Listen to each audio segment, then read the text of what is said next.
And hey, here we are, live, not in concert, from the Omaha Civic Auditorium. This is Boles TV. It's BOLES.TV. BOLES.television. I'm David Boles. It's wonderful to be here. Very strange weather we're having, and now it's hot and humid and muggy.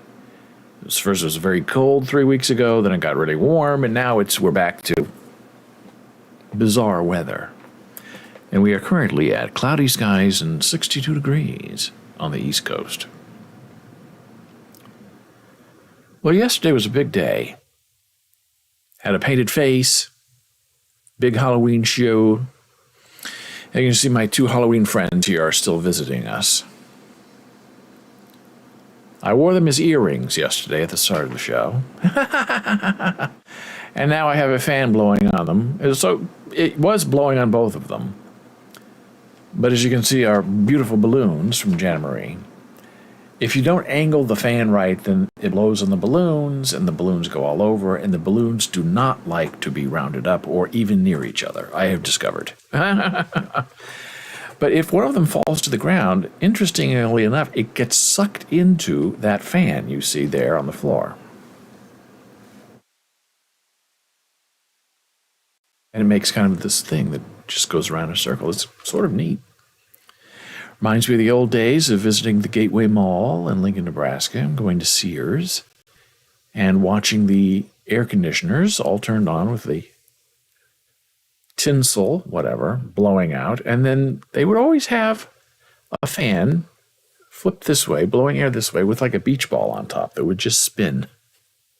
That's what our balloon sort of looks like. And once I situated our two ghost friends, I realized, well, wait a minute. It's not Halloween anymore. We're now in a whole new month. So I don't know if I'm legally allowed to keep those up there more than, today, which today is already a violation. We're always hopeful.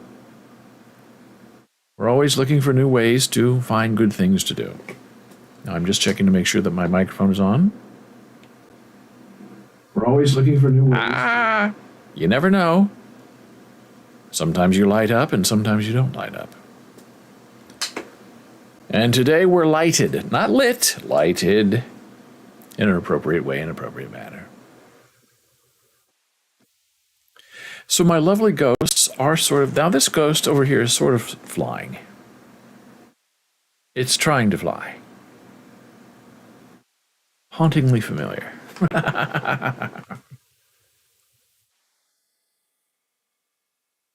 Now, one thing I learned yesterday,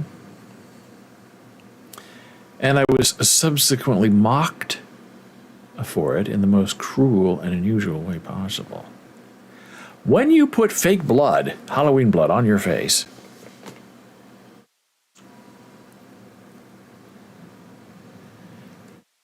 it doesn't come off. It stains your skin. I showed you my fingers yesterday. They were all red. I could not get it off. So when the show was over, I scrubbed my face with the best facial cleansers available.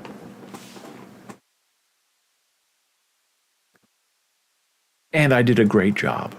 I got off all the stuff on my face. And then someone, whose name we are forbidden to speak in public, came home and looked at me and pointed at my face and laughed. I said, "Your face is so red. Why didn't you scrub off the fake blood?" I said, "I did." "Well, you didn't do a very good job. Why don't you use your special facial cleanser to get rid of the blood?" I said, "I did." "No, you didn't." So I was a little bit humiliated. So I went to the bathroom, washed my face. I didn't see any difference. You have these, wipes, dude wipes, which I love. I thought, well, maybe a dude wipe could get it off, because my face was definitely red, but I knew why. And there were some black marks from the stuff that you can probably still see that are still around. And I scrubbed my face. Slightly pink. Okay. I'm not admitting anything, but it's slightly pink. I used a couple of them. Okay. Any change? Didn't make any difference. Then this morning, and it's interesting, this dried blood we have, I thought was very effective. It's sort of dried, shiny, and bright and wet. Oh, they're pounding on something around here. We're going to talk about that in a minute, too. And then, as the day went on, it started peeling off, which was really interesting. It made it sort of easy to get off the thick blood. So this morning, as I'm sitting down, standing up to shave, as I'm shaving and then looking at the blade, wow, a lot of red.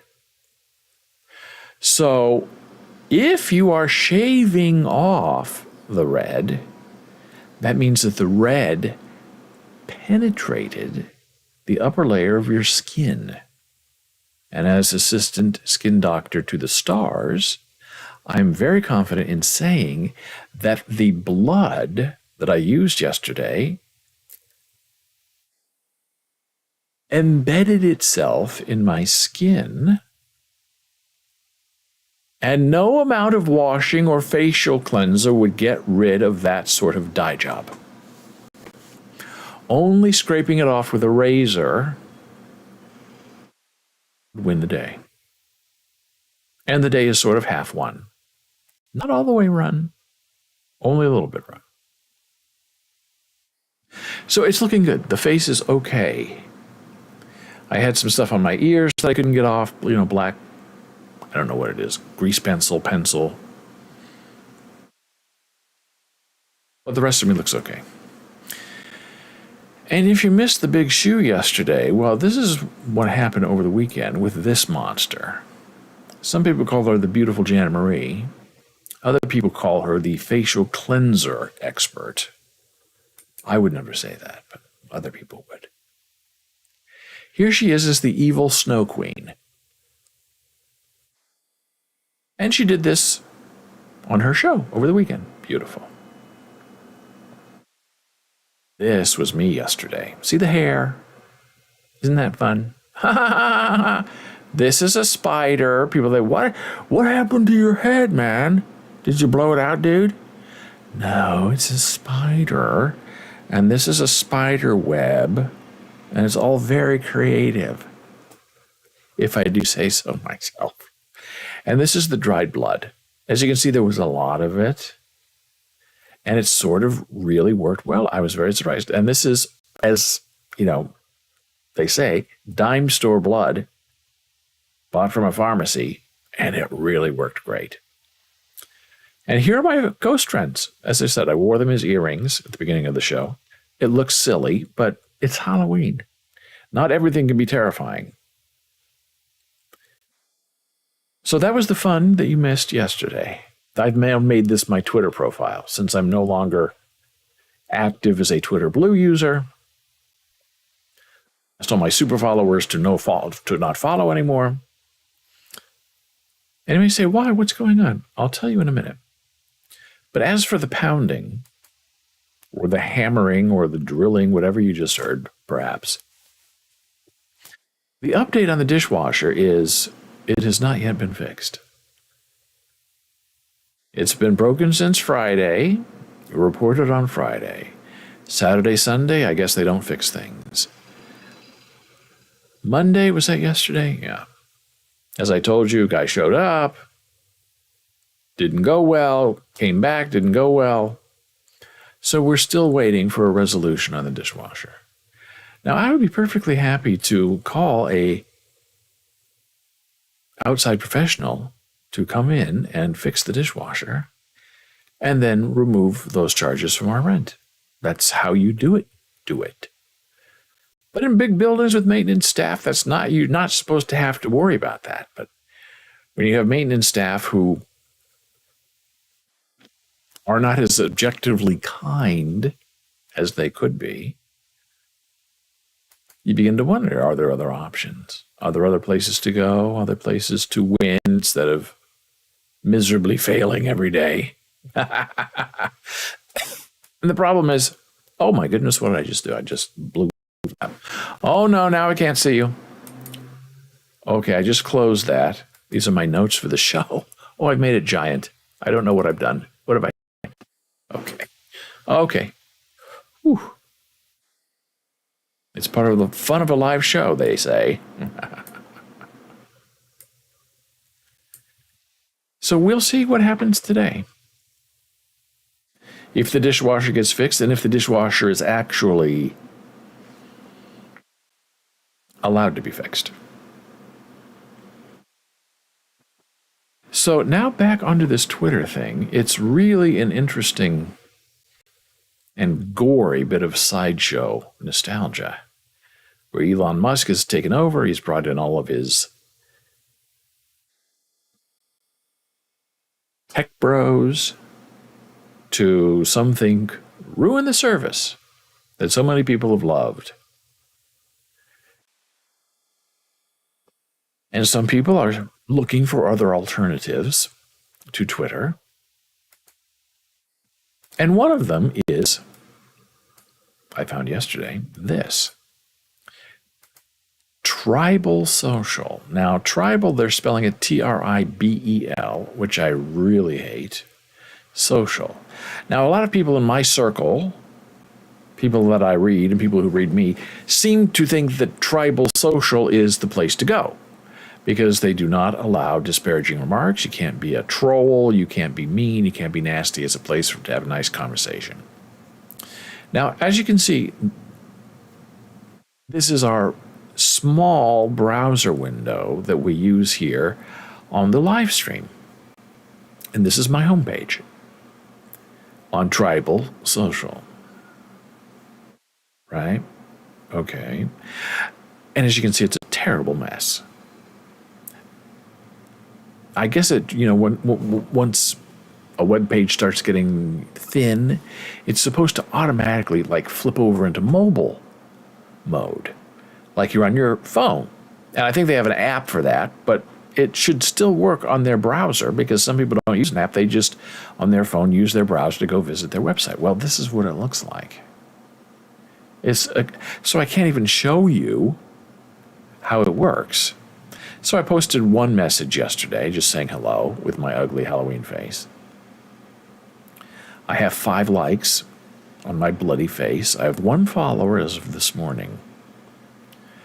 And so this is what it looks like. Now the posting process is very weird because you just can't post something. Hello world, happy Halloween. You have to also pick this. What category you want your tweet to come in. So you just can't, tweet. You just can't tribal on a whim. Or if you have a wild idea and go in there, hey, bang, bang, bang, bang. Because you have to stop and think, well, now what category would that be in? Rants and raves doesn't really have a category. So what I picked, and this is probably where I'll just stay writing, storytelling. I have 5 likes. I don't have any comments. Now you can be a founding member if you recommend 3 people. This is a founding member badge. I guess it's that shield-looking thing. So I don't know if Tribal Social is going to work. They're pushing very hard on Twitter to move people over to their service. They've increased capacity. It'll be interesting to see what happens. But here's the one thing the biggest problem I have with Tribal Social after being on for, a few hours. You can't pick a username. They assign a username. You log in with your email address and a password. So this is my username on Tribal Social. You can't see it because it's up in the address bar, and it's really, I don't know how it works. If someone wants to respond to you or send you a message, I guess they just find your account. But my username is David E 311 B2B. David E 311 B2B. Now that's just ugly. I've looked high and low for at least 1 minute on Tribal Social trying to figure out where can I reset my username, because who wants to be known as David E311B2B? That's going to turn a lot of people off because people are there. They want to pick their personality. They want to pick their own username. Just this morning, got an email from Twitter. We're using handles now. We talked about this last week on the show. Pick your handle. Or if you like the handle you already have, you can keep it. Well, the old handle was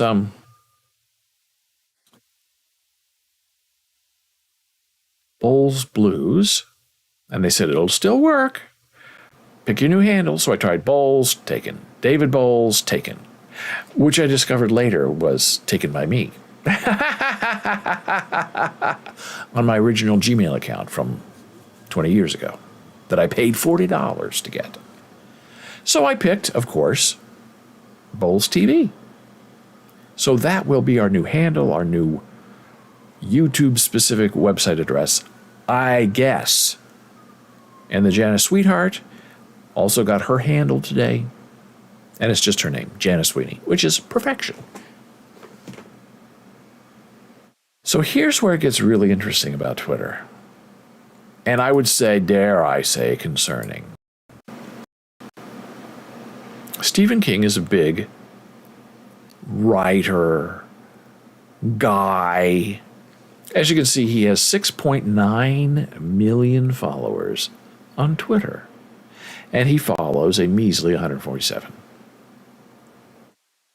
So if you like Stephen King and you follow him, you can learn things from him. He shares ideas. He's anti-Trump, I guess sort of liberal, progressive, interesting. And he was reacting yesterday to the reports that Elon Musk was going to charge people $20 a month to keep their verified blue check badge. And Stephen King was responding to that, all right? Now, when you respond to people on Twitter, it goes back and forth, you have a conversation. But there are always nasty MFers, mother fathers, who show up and they don't have anything to say, right? They're not involved in anything. They're just there to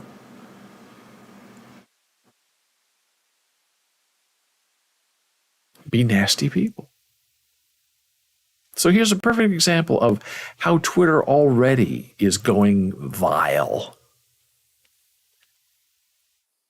So Stephen King says, $20 a month to keep my blue check? F that. They should pay me, which is the whole point of it. If that gets instituted, I'm gone like Enron. Enron was a big oil company that went bankrupt. Lots of corruption, people went to jail. And that really is what a Twitter verified badge means. Those people bring value to Twitter. It's not the other way around, that Twitter gives value to them by giving them a blue check mark.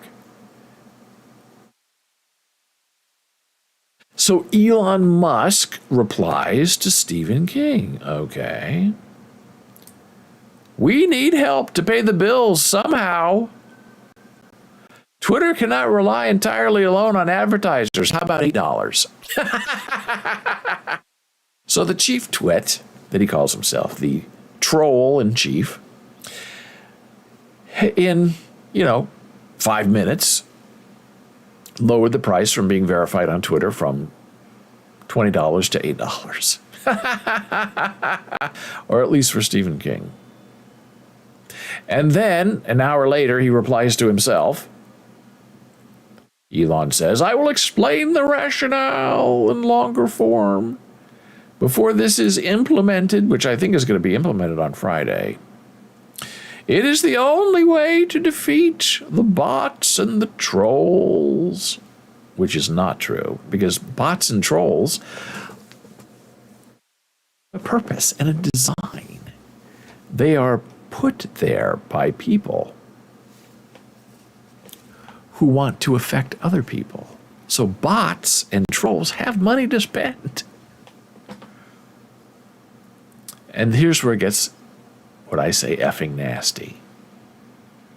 Some jerk goes by Ape Now, replying to Stephen King, says maybe the blockbuster success of It Too didn't bring in as much as he thought it would.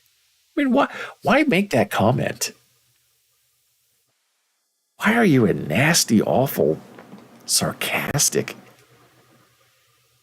terrible person?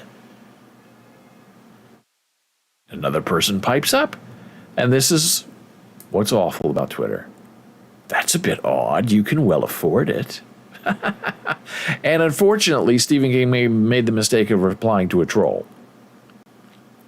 It ain't the money, it's the principle of the thing. So now the other trolls come out. Oh, Stephen King's responding to us now. But the truth of the matter is, it's how you stay relevant. Talking to Stephen King, a nobody. Otherwise, no one would even know you're alive. You're not going anywhere. Ugh. Now, I've always said that Twitter is the back alley abortion that's in public, and Facebook is your grandmother's sitting parlor. So I guess this is,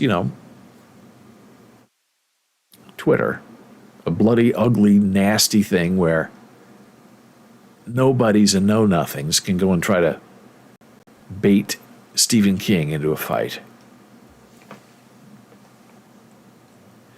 And then, as sometimes happens, someone steps up to defend Stephen King, which he doesn't need.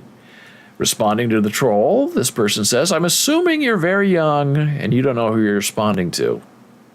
Very true. People who have left lasting imprints on society will be remembered forever. Stephen King is one of those people. Yes. Now I'm reminded of a story that Howard Stein shared with me, my mentor at Columbia University in the city of New York. And he shared this when he was at Yale School of Drama, teaching playwriting.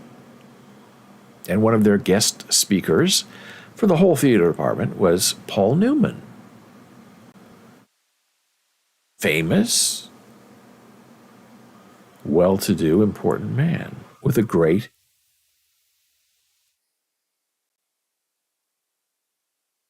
reputation for being an excellent actor.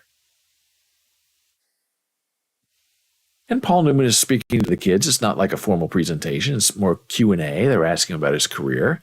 And of course, just like this, one of the kids stands up, and this was, 30 years ago. A troll, as we would call that person now, stands up and says to Paul Newman, you really haven't had an acting career. You haven't had a hit movie in a long time. What are you doing here, right? A student speaking that way to Paul Newman. And Howard was very intense, very passionate. He was ready to stand up and put that student in his place. But before he could, Paul Newman stood up for himself. And Paul Newman said, look, I'll make you a deal right now. You want to trade your life for mine. You want to trade my career for your career. You want to make that deal? Meaning, I've done a lot more with my life where I am than you have with yours. I am by multitudes more successful. And you would kill anything to have my career in my life. And the student shut up and sat down. And Paul Newman, visibly upset and irritated, continued to answer questions. So even if you're Stephen freaking King on Twitter, you have to now deal with these emboldened trolls who tend to love things MAGA and Trump, and they go after you to put you in your place. Because who are you? You're only Stephen King. What have you done lately in the last 5 minutes? And the person asking that question has done nothing with their life. It's really a very interesting sort of sickness that infects and pervades the personalities of really rotten people. So, hey, now we're going to take a little break. Come back, have an interesting conversation about saying goodbye.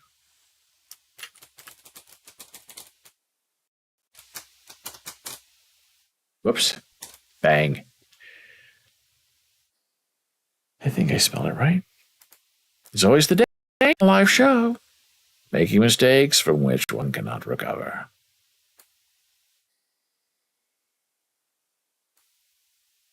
It looks good.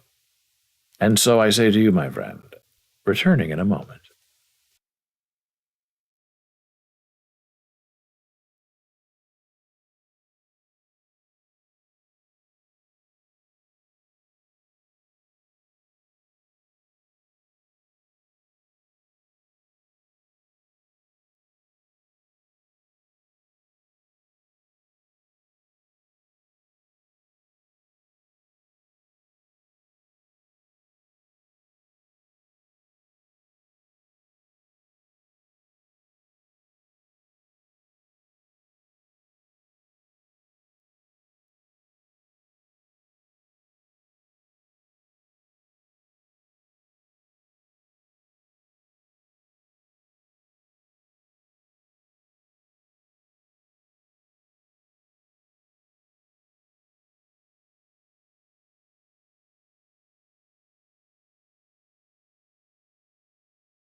Hey, we're back from break. This is Boles.tv.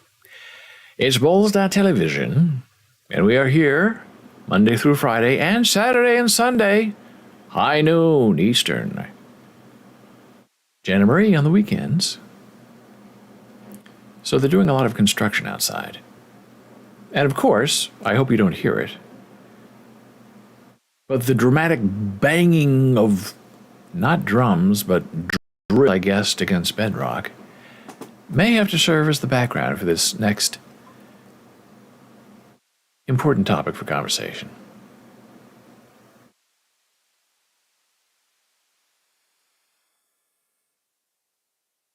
Well, there are those who believe that life is about opportunities and life is about new beginnings. And I respectfully argue that life is really about saying goodbye. Because no matter what you do in your life, you are going to have to say goodbye. If you're lucky. And so you should enjoy that process of saying goodbye if you are lucky enough to enjoy that process. Now, some people say, oh, no. Life is about new things, starting things. Never look back, move forward. All that's true. My point is that saying goodbye is an important thing that a lot of people are terrified of doing.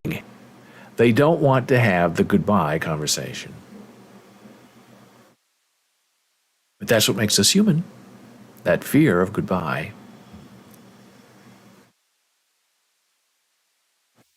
So last week we discussed very briefly the idea of Howard Stein, my mentor at Columbia University in the city of New York, and how at the end of his life at 91, he was calling everyone in his contact book, which we had back then, if you're old like me, and he was calling to say goodbye. He called it closing a circle. He didn't want any thing hanging out there that couldn't be defined or closed. And I actually, interestingly enough, had a conversation with his wife, the beautiful Mary Ann Stein, when I found out that Howard had died. And she told me on the phone. I called to speak to Howard, and I didn't know, and she said, I'm sorry to tell you, but Howard is dead. And then we had an interesting conversation for about a minute or two. She had written one article for me for Go Inside magazine. I loved it. I appreciated it. I wanted more from her. And then as we're saying goodbye, we have this conversation where she says, oh, you were mad at me. And I said, well, I was never mad at you. Why would I be mad at you? You're the one who put up with Howard for 50 years. You're the one who put up with me for 10 years. And she said in a very quiet voice, you accused me of yelling at you. And I'm sorry, I'm laughing a little bit because the whole thing was so absurd and terrible, and it had been bothering her for 10 years. And I said, I remember our conversation from 10 years ago. You had sent me an email, and this was at the dawn of email. Nobody knew email. And she was much older than I was. Hey, it's Jana Marie saying, I remember this. We were surprised Howard passed away. Yes, it was a terrible thing. We knew he was very sick. And as he said about himself, I have a ticking time bomb in my heart. And the night before his surgery that he was going to have, his doctor called him and said, Howard, I can't operate on you tomorrow. It will kill you. You'll die on the table. I've consulted my cardiology friends from all over the world, and all of them said you could do it, but the risk of him dying is not good. And Howard was devastated. He called me that night. He said, I thought I could buy another 2 months. Howard said he told his family, he told his kids, his wife, they were all relieved. And Howard said, why are you relieved? If you didn't want me to have the surgery, why wouldn't you tell me? And they said, well, Dad, well, Howard, you've always told us you take your life in your own hands. And you were determined to have this surgery. And you know who you are. And we know who we are. And if we had gone to you and said, Dad, don't have the surgery, you would have said, I'm having the surgery. Absolutely true. Nobody really tells Howard something that he doesn't already know. You can disagree with Howard, you can have a conversation with Howard, you can argue with Howard. But in the end, in my experience, Howard is always 100% right. He's really not ever wrong about anything. Just because he's Howard, he knows everything. He's very wise. But in that case, he was very perplexed and surprised that they would not tell him, don't have the surgery. So he didn't, and it was a couple of months later, and he was gone. So I'm having this conversation with Howard's wife, Mary Ann, and she said, you said I was yelling at you. And way back then, at the dawn of email, and it was amazing that she was on email because Howard wasn't. Howard was a typewriter person and a phone person. Mary Ann was an email person. And she had sent me this, thank you so much for publishing my poem, and I'll have more for you soon. And she had typed it in all caps. Okay. And so I thought that I was helping her by saying, hey, Marianne, wonderful, thank you for the poem. It's funny, I love it. I want more from you. By the way, on the internet, when you type in all caps, it means you're yelling at someone. Now, I know you're not yelling at me. It's just easier to type an email fast with the caps on. So, just letting you know. She never replied, never really spoke to me again after I sent her that reply. Now, when you call Howard, she's the one who answers the phone. Hi, it's David Boles calling for Howard. One moment, please. Every time. So after all these conversations, I spoke to Howard 2-3 times a week. After all of those one moment, please. After all of that, 3,000 times over 10 years, I found out where the coldness was coming from. She had been wounded, she had been hurt, that I had accused her falsely, I know how that feels, of yelling at me. And it had nothing to do with any of that. But it had wounded her and it had hurt her for 10 years. And I'm just so grateful that in that very last conversation, we have never spoken again, that she told me how she was feeling.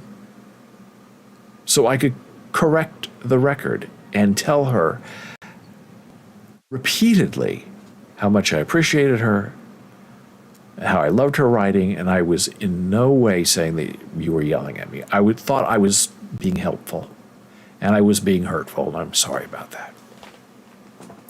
And then I said, so what are you going to do? Are you going to stay at a beautiful, beautiful apartment in Stamford? It was huge. You walked into the apartment, and this way, we walked into the apartment in the living room. Their kitchen was right there. This whole side of their 2-bedroom apartment, huge, was their bathroom and their bedroom, long hallway. And then you go this side, long hallway, another bathroom, and another beautiful room that was like Howard's office and where guests would stay. So they had this sort of shotgun apartment that was divided into 2 completely separate living spaces. Genius. I loved their apartment. And she said, oh, no, I'm not staying here. It's too big. I don't want to clean it, live here by myself alone. She said, no, I'm moving to an old fogey home. Now, that's funny, calling herself an old fogey, and she was a year or 2 younger than Howard, I think. Now, that's funny. That's a sense of humor. So, Marianne came from the war. That's where Howard met her. They were coming back on the ship together, and he saw her, and she was married, but she had lost her husband because of Hitler, and he proposed to her right there. And the thing with Marianne Stein is if you were doing a play and Howard was coming, Marianne was coming, if you had a gunshot in your play, she would not attend because it triggered her. We didn't know what triggers meant back then. She just said, if there is a gunshot in a play, I'm not going because it brings me back to the war. So we all knew Marianne. She's funny, she's beautiful, charming. Who knew for 10 years that she had had her feelings hurt, that she thought that I accused her of doing the wrong thing? But we cleaned it up. And then once I told her, I could hear the relief in her voice, that she was very happy to know that she was yelling at me. But she wasn't yelling at me. She was using all caps. But if you don't know Marianne, this is the first time you're emailing her and she all caps you. I thought she'd want to know that it means you're being yelled at. She didn't want to know. Okay, lesson learned, I now know. Be careful. So, in a way, we said goodbye. And it wasn't, we'll see you again. There are people who are hung up. They don't want to say goodbye. Hey, goodbye. No, we don't say goodbye. We say farewell. We say, I'll see you again soon. And while all that may be true and perfunctory, there is the danger in that you may never see them again. Now, there are some circumstances where you don't ever want to see another person again, and you don't want to say goodbye. You don't want to have that moment of connection because it's not important. There are some circles that are meant to remain open. There are some wounds that are open and never meant to heal. But generally speaking, having a moment with someone, and over my life I've tried to have these moments, sort of inspired by Howard Stein, but even before I knew Howard, or what I knew I was doing, is to have a moment of talking to someone and saying goodbye. Now, it doesn't have to be dramatic. Sometimes it is dramatic, and sometimes it's too late. A friend is sick, mentally ill, someone has COVID, cancer, another disease. You go in there. Every time you see them, you should have a moment with them to say goodbye, because who knows if you'll ever see them again. And if you take that idea to the next level, every interaction you have with a person that you sort of know or care about should be a heartfelt moment of closure and saying goodbye. Because you don't want to leave on a bad note. You don't want to leave things open.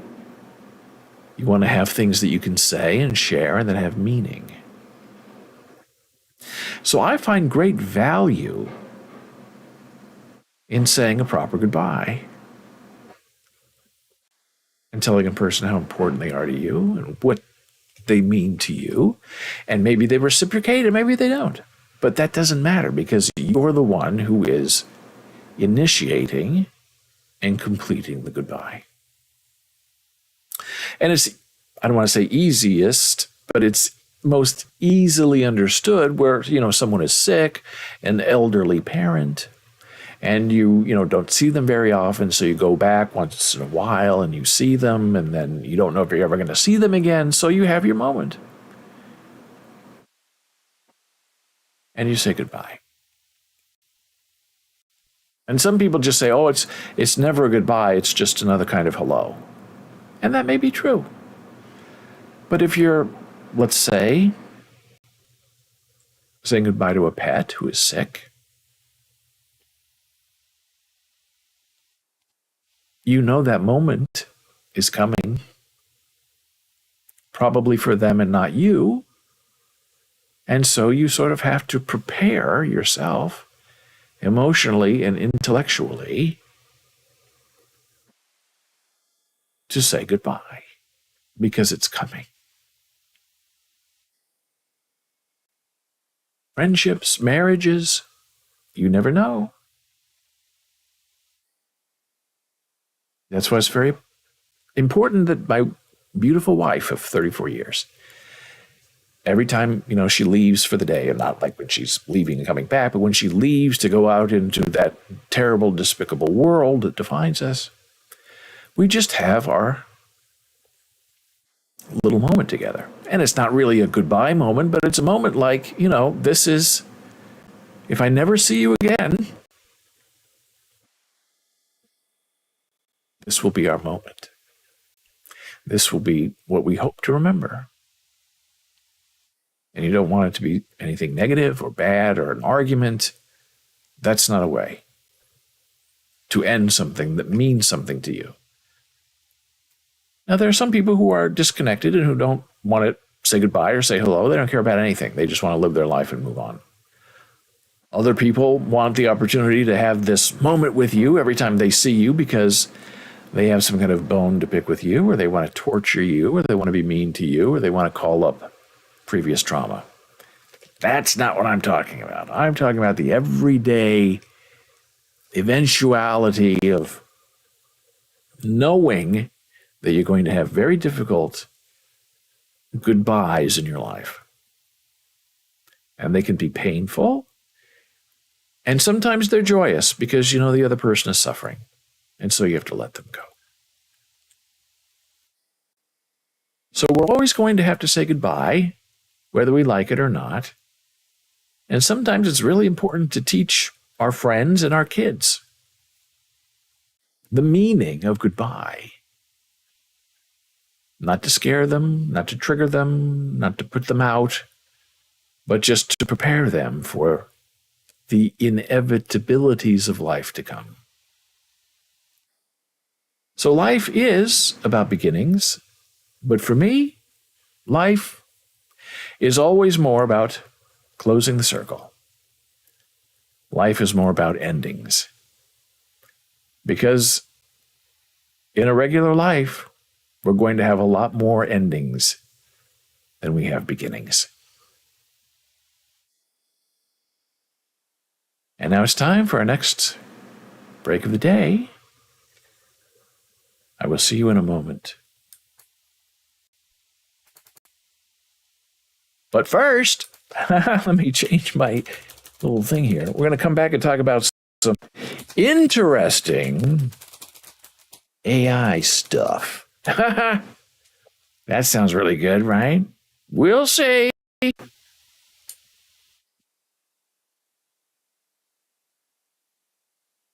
Coming up next.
And we're back here on Boles.tv. It's BOLES on television.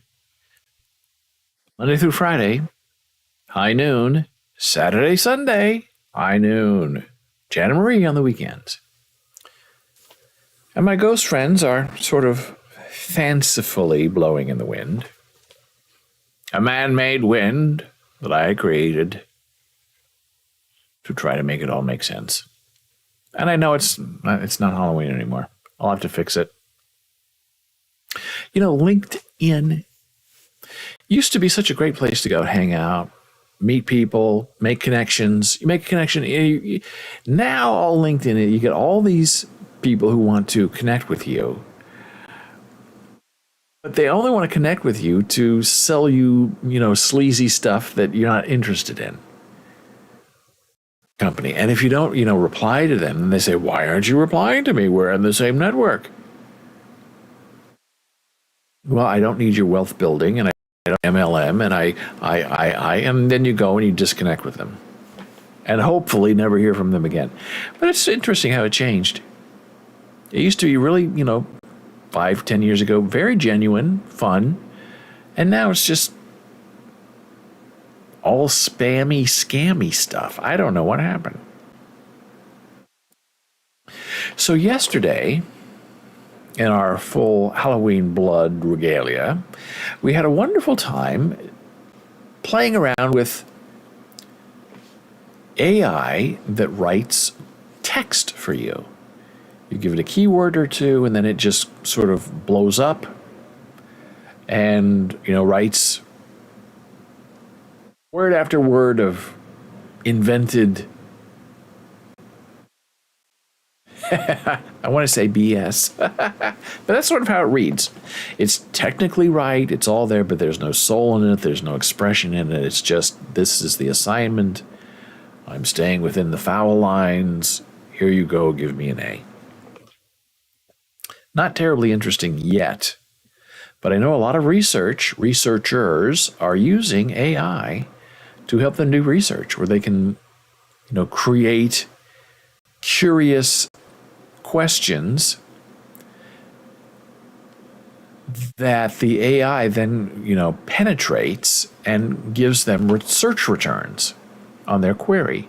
So this isn't like asking Google or EBSCOhost or querying a database. You're asking a natural language question that then gives you back interestingly evaluated results based on the content.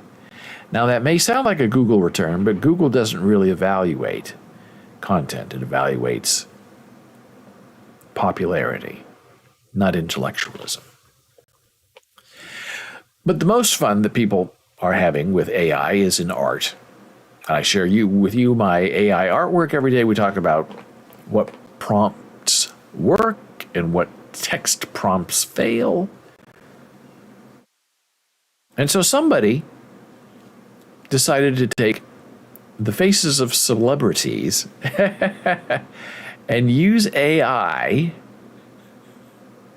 to make them characters in the Beetlejuice movie.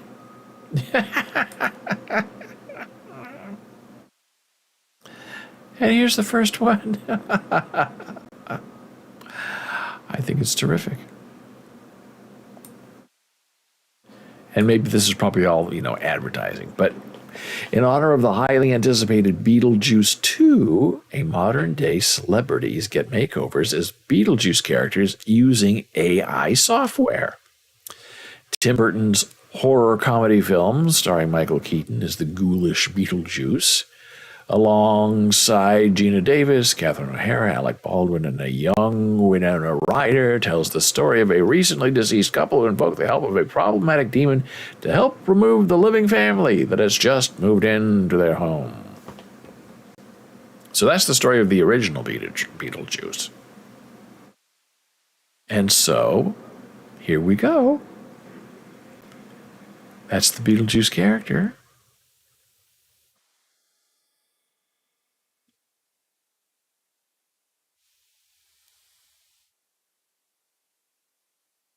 I guess those are the only two examples. I remember there being more.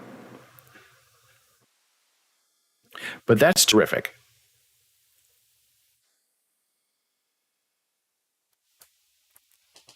I guess they're only using two.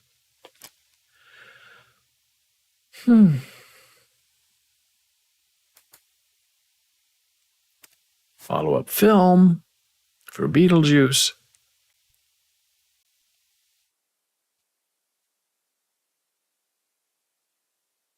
Here is more transformational AI art. But what about music? Now that's interesting.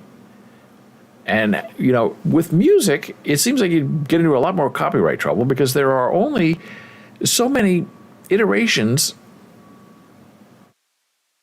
on a musical staff that you can publish and create before you start repeating yourself. And that's where people turn around and try to sue you for melody infringement.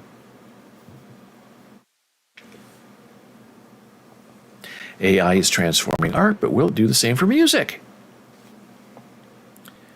So the question is, for this author, is what is music? AI to aid music and audio production. Examples include Google's Magenta plugins, which use AI to help producers make music. Isotope's RX9, which restores audio using machine learning. Or Audio Shake, which uses AI for audio stem separation. So right there, these plugins you're using in your audio software are using AI. There's also AI music algorithms based on neural networks. That's what machine learning is, which presumably learn from open source data sets of music in MIDI format. This is the same methodology that DALL-E, which we've used, and Midjourney, which we've used to train their algorithms. And the music data is synthesized into audio files you can hear in near real time. Examples include Jukebox by OpenAI, Aiva, and Endel. AI-driven hybrid models where certain functions are automated while some functions or inputs remain human-made. Examples include Splice's Koso app and Toonie. So this is going to be very interesting as we move from one idea to another. Midjourney for music, is that possible? It's on its way. Taking inspiration from many other pieces of music and making something entirely new. That's what AI art does. And some people are upset. Well, hey, they're using inspiration from this image and making it into something new.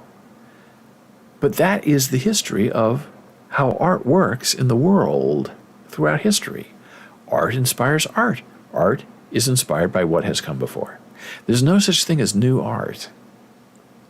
Oh, this artist changed the way we look at art. Not really. Because it's all based on what we already know. There is no new anywhere. Everything's already been invented and already seen before. We just might not have been exposed to it yet. Here we are, stunning designs in a flash with Microsoft Designer. Now, Microsoft has made a deal with DALL-E to embed artificial intelligence artwork into Microsoft Office. So you can say, I need an image of a dog and a cat holding hands and getting married, or whatever. The AI comes back, you see the image, you put it in your PowerPoint presentation. That's where we're going. It's AI artwork is already getting mainstreamed. And it's easier to look at some of the things you can create online with AI, art, work, and then you look at some of these things that people are, creating allegedly out of their own minds and their own iPads. And it's the difference between something that's spectacularly artificially created and something that is ordinarily created by a human mind.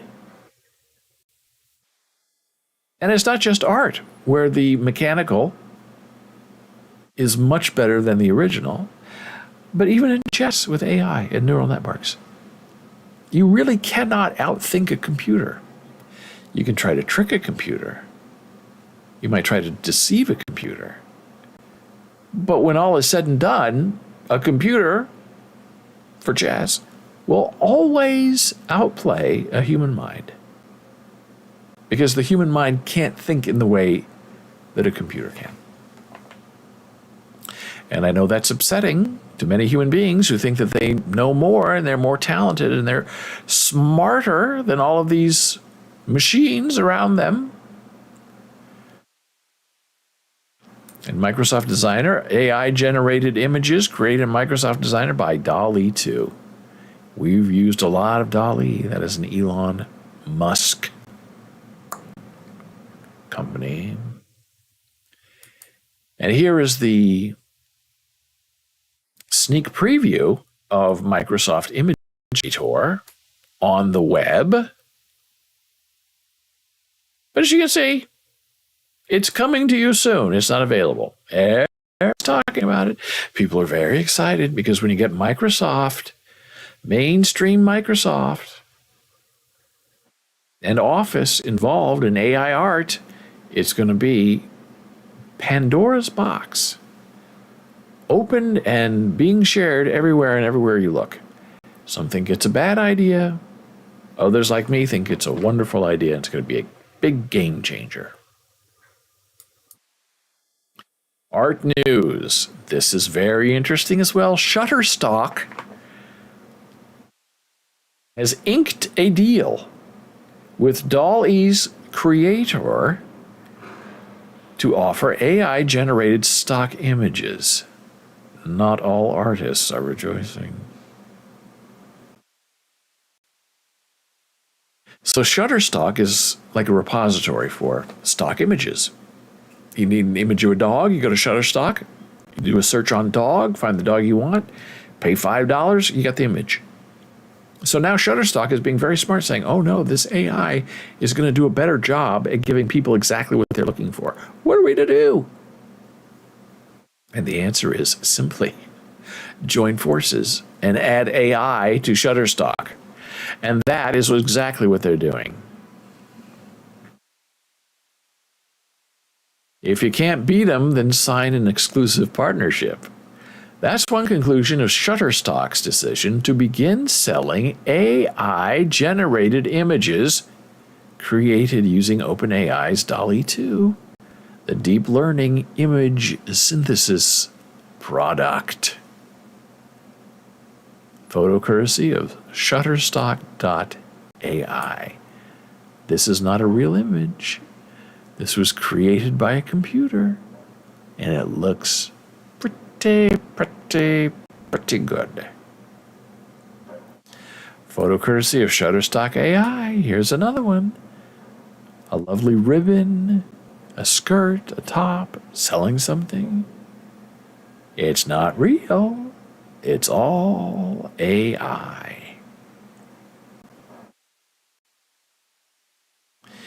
It remains to be seen if the wealth of online text-to-image generators, typically easy to use and low cost, will make Shutterstock's integrated model redundant. But at a moment in which the popularity of AI-generated images is soaring, Shutterstock is hoping early adoption will make a difference. Oh, the tsunami is coming, and we cannot hide from it. Now, sports, SB Nation, Arizona Diamondbacks, what? AI paints the Diamondbacks. What is this?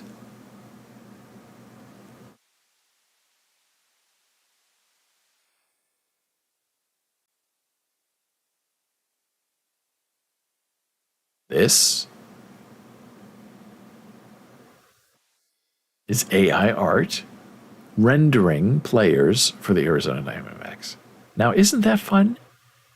It's not spelled right because AI has a hard time spelling, putting text in an image. Isn't that interesting? I think it's fantastic and beautiful. Here's another rendering, AI, art, not a real thing. First clue is this. It's supposed to say Diamondbacks. So it's creeping, and it's coming to find you.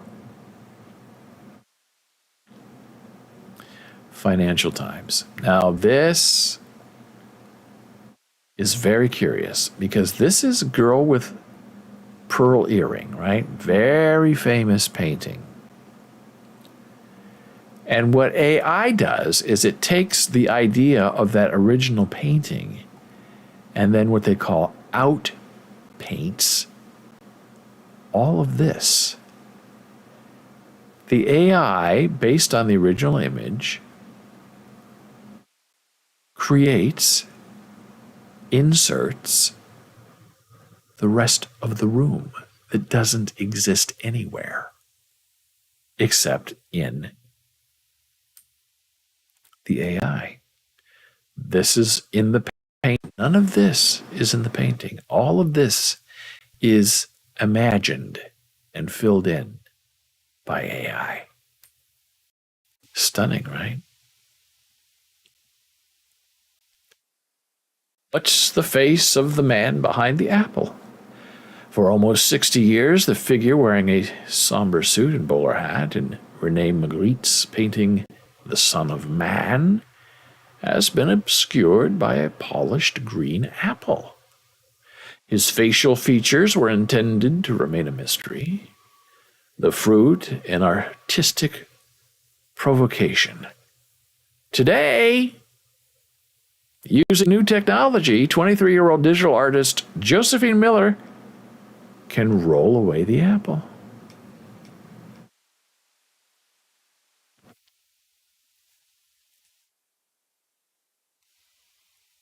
Miller tilts her laptop toward me in the hushed cafe of the British Library in London to show me how she used DALL-E 2, software that generates images using artificial intelligence to remove the fruit. Behind it is a man who looks startled to be suddenly revealed, eyebrows raised and piercing blue eyes staring out over an expertly waxed mustache. The face is painted in Magritte's somewhat flat style and signature palette, as if the two images were painted by the same hand, side by side. Now let's see if this shows us what the image is.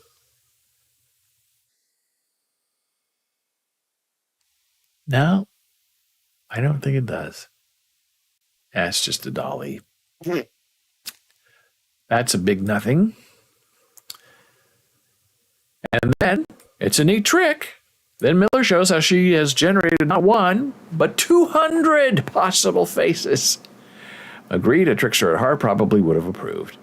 The technology, which can create near infinite artistic combinations in response to a few words or images, has enabled Miller to do her work that would have either taken months with previous tools or might not have been possible at all.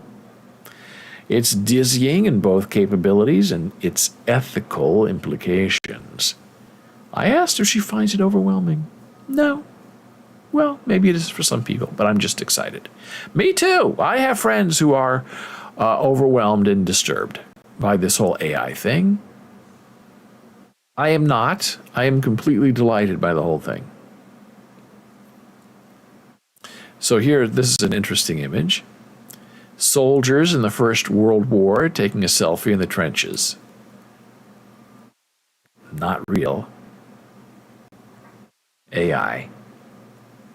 Mongols taking a selfie after the sack of Baghdad. Not real. Roman soldiers taking a selfie while Rome burns.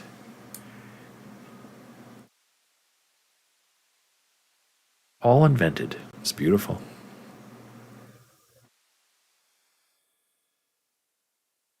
This is inspired by pre-existing art that's made into something different with AI. the universe with a black hole in the center of a Bauhaus painting.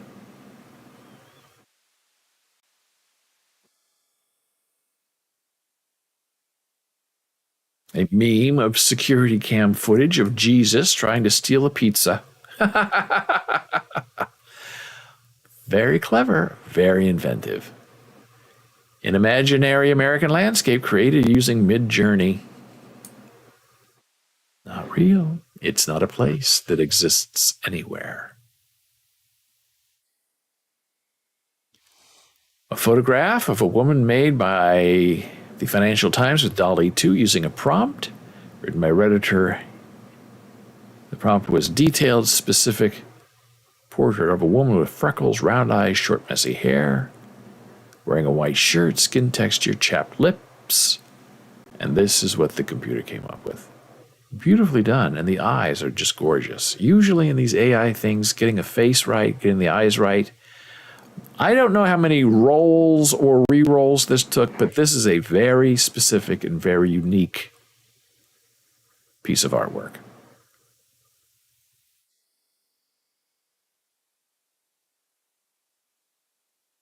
The skeleton of a griffin, created by Mid-Journey.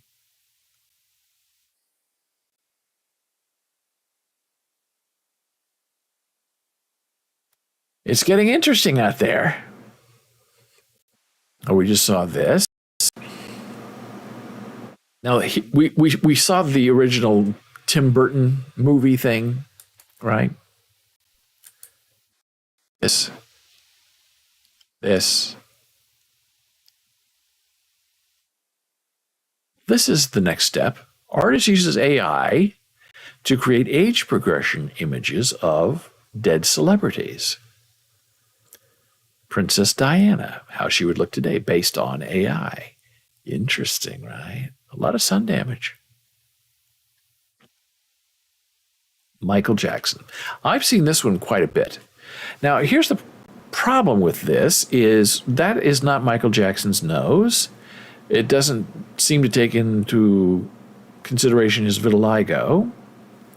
So I guess they took an old photograph of his original face and then aged that. I guess it would be hard for AI to age a nose that has been surgically and severely altered. I'm guessing? Because this is not the Michael Jackson that we know, even aged. Heath Ledger, if he had lived, this is what AI says he would look like today. And I think this is probably Jimi Hendrix. I think this is probably a very simple AI. Here's the original photograph. Age it 30 years, 40 years, 50 years. And then the computer does the rest. Freddie Mercury of Queen. Beautiful picture. Tupac. Not a lot of change. John Lennon.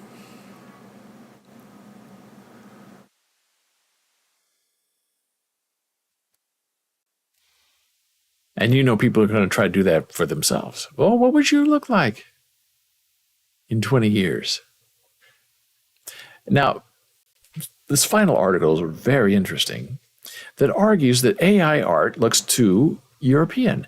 Now, the reason for that is because a lot of great artwork is European. Not a lot of great artwork. America, other places. What has been preserved throughout history and time is art from Europe. And there's the inspiration for this AI. So you can't really blame the AI for having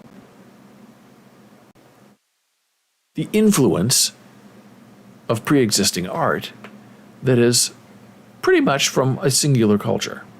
But the argument is interesting. How can we expand it to include more interesting people?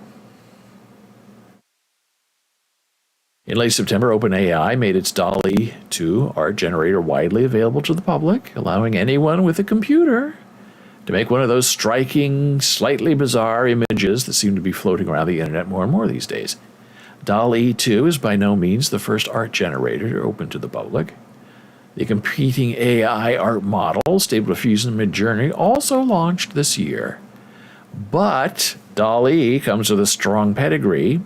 Its cousin, we talked about these yesterday, the text generating model known as GPT 3, itself the subject of more intrigue and multiply gimmicky stories, was also developed by OpenAI.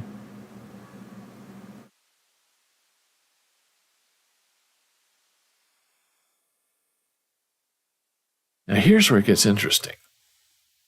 The AI model looked similar to the scenes painted by Disney animators in the 50s and 60s, which themselves had been inspired by French Rococo movement. There are a lot of Disney films, and what he got back was something we see a lot of. There are so many things missing in these data sets. There are millions of night scenes from all over the world that we would never, ever see. So it's a question of expansion and inclusion. What do you want your data set to return as an investment on your time and a confirmation of your artistic philosophy?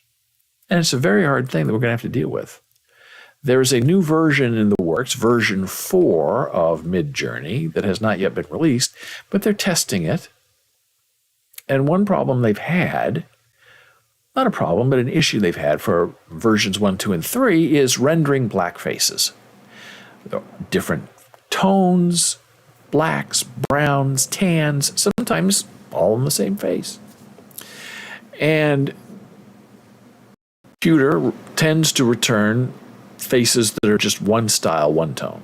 So they're trying in version 4 to expand the data set to include more realistic depictions of faces of color. And from what I've seen early on, it really looks good. They've done a fantastic job. So it's going to get more exciting by the day. Coming up next, after our next break, I'll show you some AI work. AI in the II. Meow. Hilarious. Oh boy. Nothing like a good joke to set up the rest of the day. Returning in a moment.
And hey, here we are, back live on Boles.tv. Hey, it's BOLES.television. Coming to you live and in person Monday through Friday and Saturday and Sunday, every weekday and weekend, every day at noon, high noon. I had to figure out an easier way to say that. Not Monday through Friday, it's every day. Daily, it's Boles TV. Daily, every day. No, wait. It's Boles.tv. Daily at high noon, including weekends. This is the weekend right here. Sweet Jana Marie. So, we talked about AI art, talked about AI text, we talked about AI music. Now I'm going to share with you some of my AI creations. And what's interesting about these is you never really know what's going to happen. Sometimes you try a few prompts, and it's just not what you're looking for. I'll show you one of them in a minute that didn't work out, but I kind of went with it to see how far I could push it, to see if I could make it work out. It never really worked out. And there are others that you just kind of come up with on your own, and you think, wow. And then you're, rolling and re-rolling for an hour, and every re-roll gets better and better. It's the strangest, weirdest thing. So these were rolled with Midjourney, which is sort of my new AI of choice. I seem to communicate with it better. I get better results with Midjourney than I do with DALL-E for some reason. I don't know why.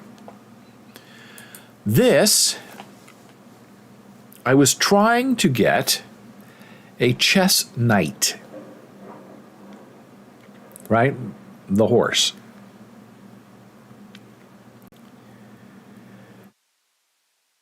And this is what Midjourney gave me back.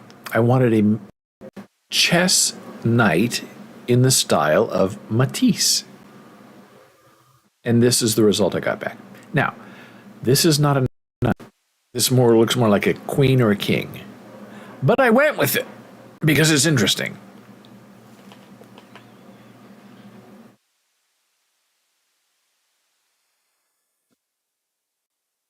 This is a Matisse knight as well.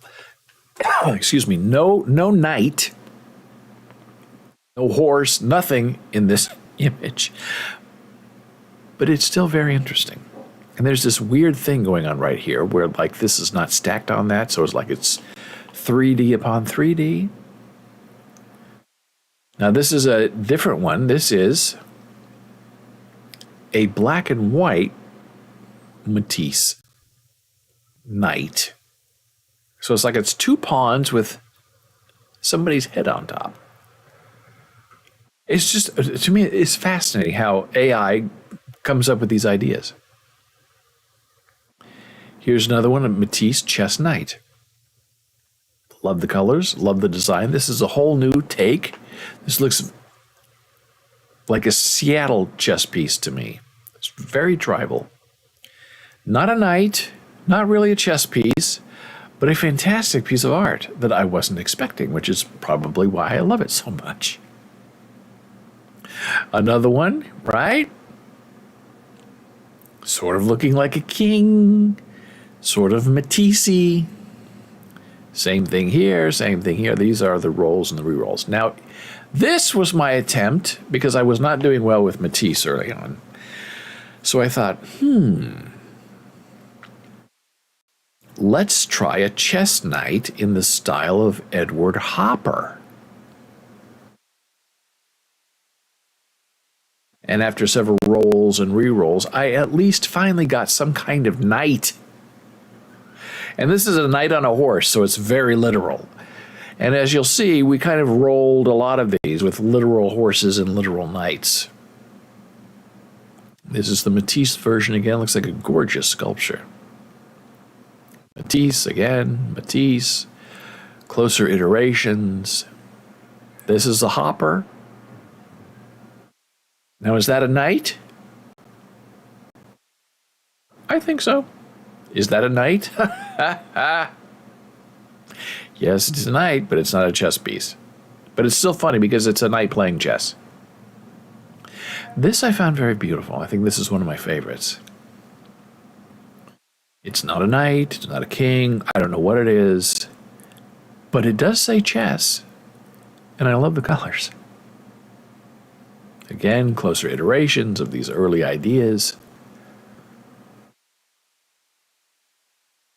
You can see how they expand, and some of them just collapse in on themselves. They're just so strange and bizarre. Like, how do you get that? Matisse Chess Knight with what we saw before. Black and white, this weird thing with blurred pieces in the background. Again, this is the Hopper style, an actual knight playing chess. This is a knight. When I originally saw this in the small version, it looked like he was playing chess on the toilet. And then you blow it up, and it's like he's sitting on a chair looking at his laptop. This knight appears to be reading in a banquette in a windowsill. Knight sitting in a chair, another knight playing the knight. And then we get into the rougher iterations. So this is how I spent my morning. And you can see I'm rolling and re-rolling quite a lot. And sometimes you have to scroll to get past some things. And sometimes you roll and you re-roll, and then you have to go back and say, oh, I didn't mean to get that. I wanted something a little bit different. So you have to be very patient with these computers because they really are just feeding in random numbers and trying to get non-randomized results. Now, this is very interesting. The original idea that I'll show you in a moment was I wanted a cat made of opal, because opal is a very beautiful sort of stone. And the cats weren't really turning out well. So I thought, well, let's be funny last night. And let's have Cary Grant himself in the reflection of a mirror made of opal. Sort of complicated, a little complex, I admit. And this is what we got back.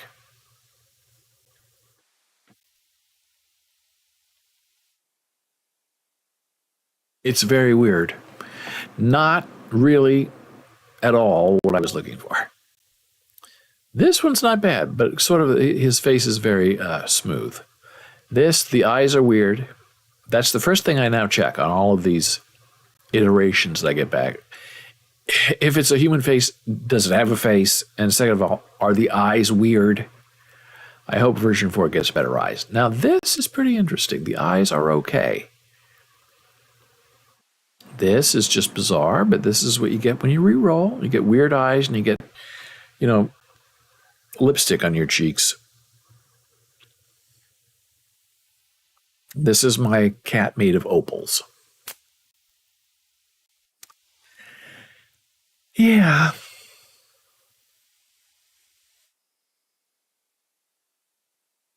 Slightly better. Maybe I should have said a cat carved out of opal. Well, maybe we'll try that one together. I think this is the one I used. I liked his furrowed brow, and he had a little more facial color. These are early ones. You can see how it changes. Earlier cat.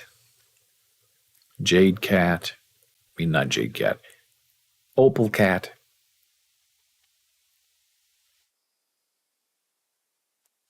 Well, now I'm curious. Now I'm going to go over here right now. Go to our server.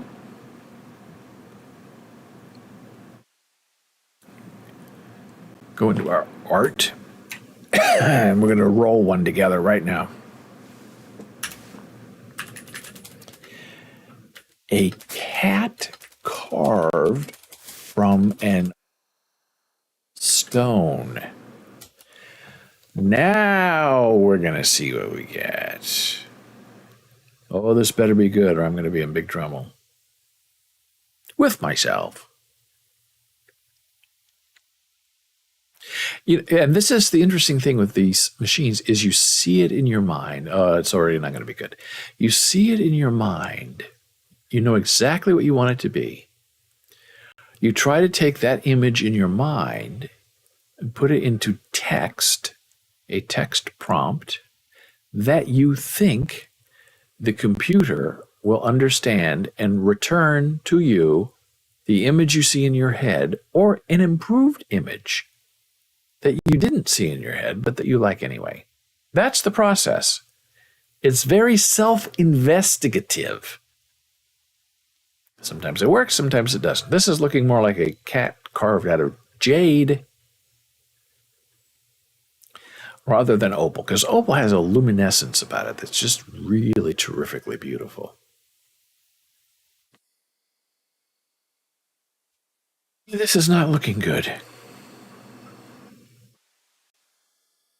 Looking sort of Asian to me, which is fine, but I don't know if there's such a thing as an American opal style.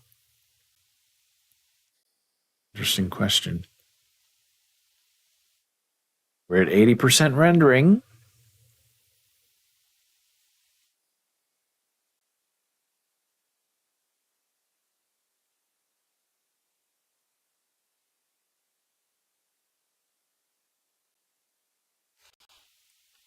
That carved out of an opal stone.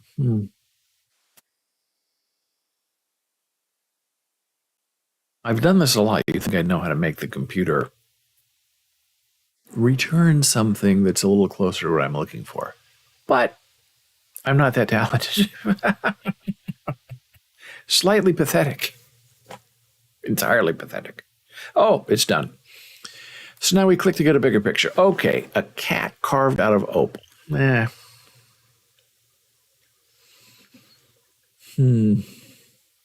So the first thing you do really when this happens is you click this button right here and you just re-roll the whole thing and start all over. So while that is re-rolling, we're going to go over here. No, not there. Here. Hello. My browser still. Okay, so that is what I want.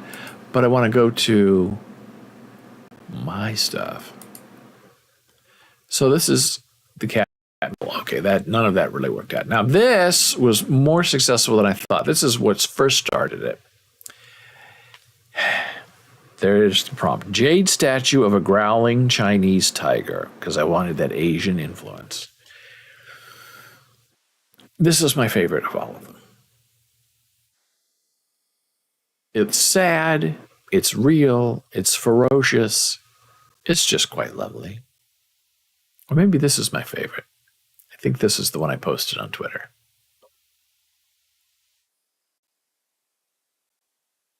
I find it very glorious. This is just the head, which I'm not wild about, but it is the assignment, as they say. This was just super weird with the double, triple mouths. Looks like an error, but maybe it's just beautifulness. This is an interesting sculpted kind of thing, where it's just like all one, not individual legs or paws. This looks more serpent-like. Again, a return to the face only.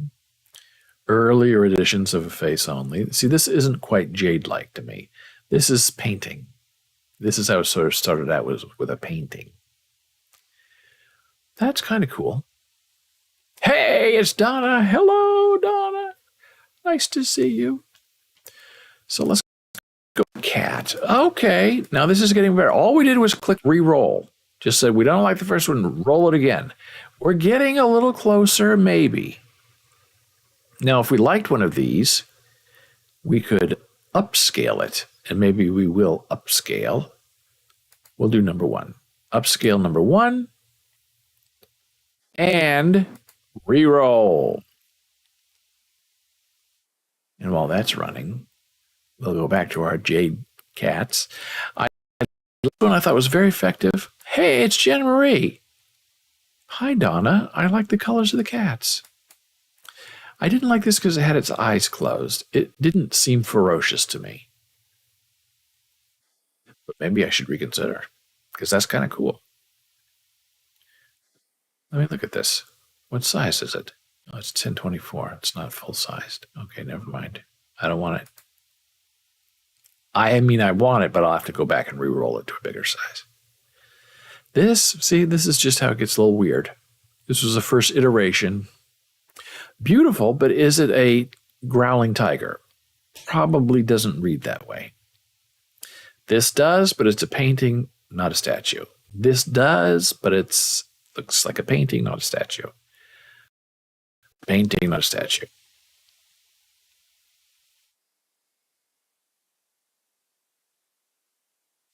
So now we go back to our prompt.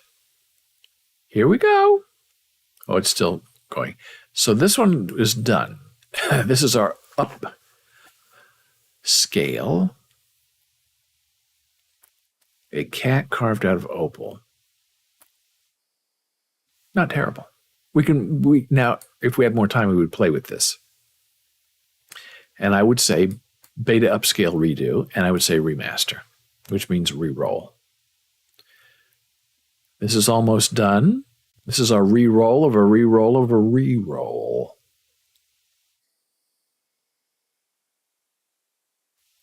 Click. Did it finish? No, it's at 94%.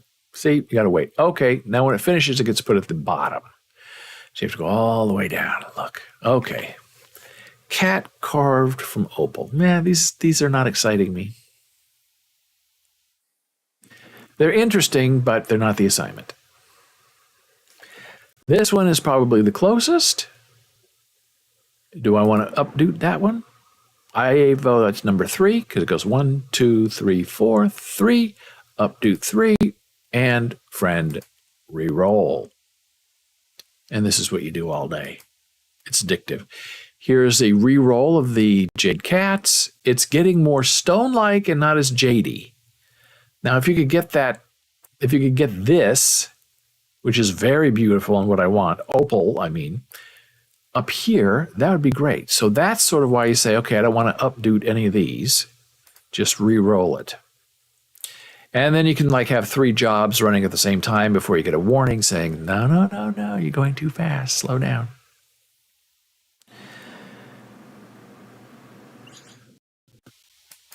So this was our re-roll of this cat. Not much there. Do I want to re-roll it? Remaster? Oh, doesn't want me to remaster. So we'll wait for these to run.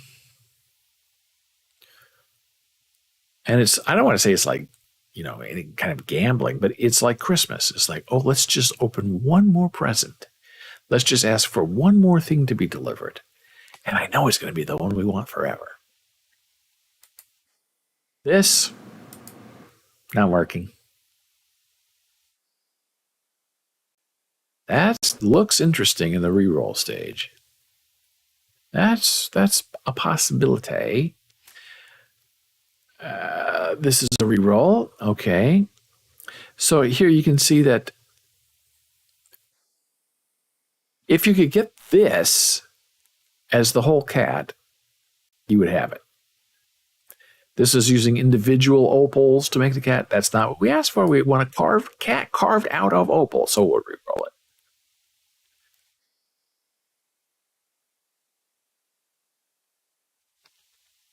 This one is still running.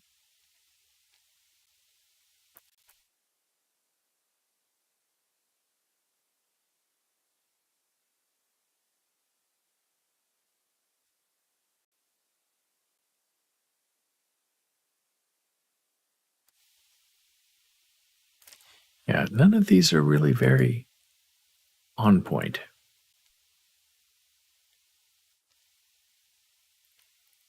See, this just finished. Right, are these close? It's getting closer. You can see they're tempting us. So this one you up scale number 2 and you re-roll the whole thing. This we already looked at. Nah. Meow. This too stony. So that's what you do. And that's what I'm telling you right now. That's what I'm going to do the rest of the afternoon. I'm going to keep re-rolling opal cats as I re-rolled all yesterday afternoon statues of jade Chinese tigers. So, hey, that's the show. What a show. Been a great time together. I thank you for being here. If you have any questions or comments, you can email me, david@boles.tv. On Twitter, you can find me at David Boles. On Facebook, it's BOLES. And so I wish you a good day, a good night, a wonderful nap, a delightful meditation. And when ye shall awaken, may your soul be filled with just the right amount of goodbyes. I'll see you soon.